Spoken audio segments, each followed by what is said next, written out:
Hello parents, welcome back to my channel. आज हम बात करने वाले हैं स्विमिंग के बारे में। जी हाँ, गर्मियां आ चुकी हैं और बच्चे बहुत ही ज्यादा एक्साइटेड होंगे स्विमिंग पूल में जाने के लिए। So they are parents also.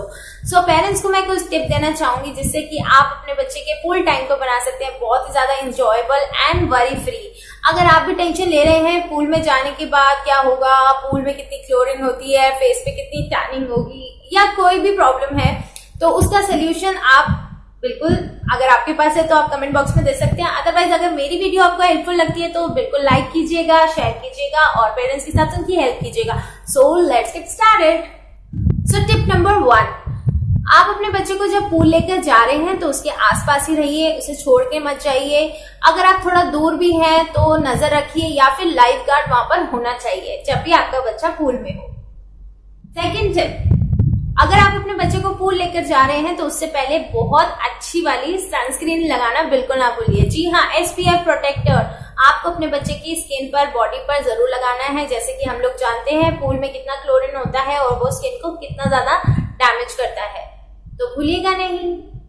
आजकल मार्केट में आप देख रहे होंगे काफी प्यारे प्यारे से टॉयज मिलते हैं जो कि पूल टॉयज होते हैं, ट्यूब्स होती हैं, कलरफुल एंड बहुत ही अमेजिंग और अट्रैक्टिव होते हैं फॉर दोज बेबी जो बहुत छोटे हैं। अगर आप 1 साल के ऊपर के बच्चों को लेके जा रहे हैं पूल में तो वो तो बहुत ज्यादा अट्रैक्ट हो जाते हैं। So my this tip is कि आप वो जरूर बाय कीजिए, उससे आपका बच्चा पूल टाइम को बहुत अच्छे से एंजॉय करेगा, उसके साथ वो काफी ज्यादा खेल पाएगा, प्ले टाइम दे पाएगा स्विमिंग पूल में। तो ये, और हाँ, ये मेरी टिप एक बहुत ज्यादा जरूरी है कि कई बार क्या होता है कि बच्चे जैसे पूल की तरफ जा रहे होते हैं, मतलब स्विमिंग पूल में जाने वाले होते हैं, उससे 15-20 मिनट पहले कुछ खा लेते हैं या कुछ खाते खाते घर से आते हैं सीधा पूल में चले जाते हैं।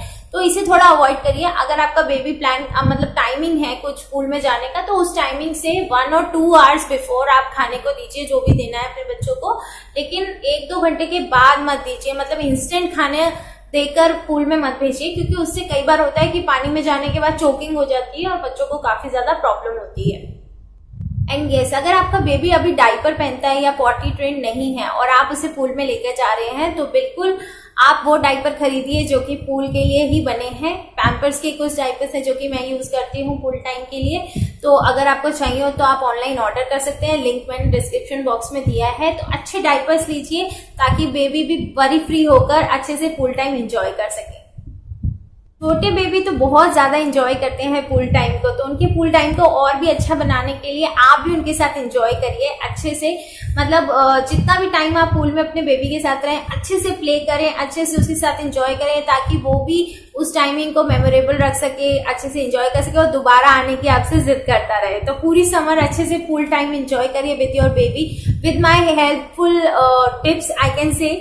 तो happy summer and happy pool time.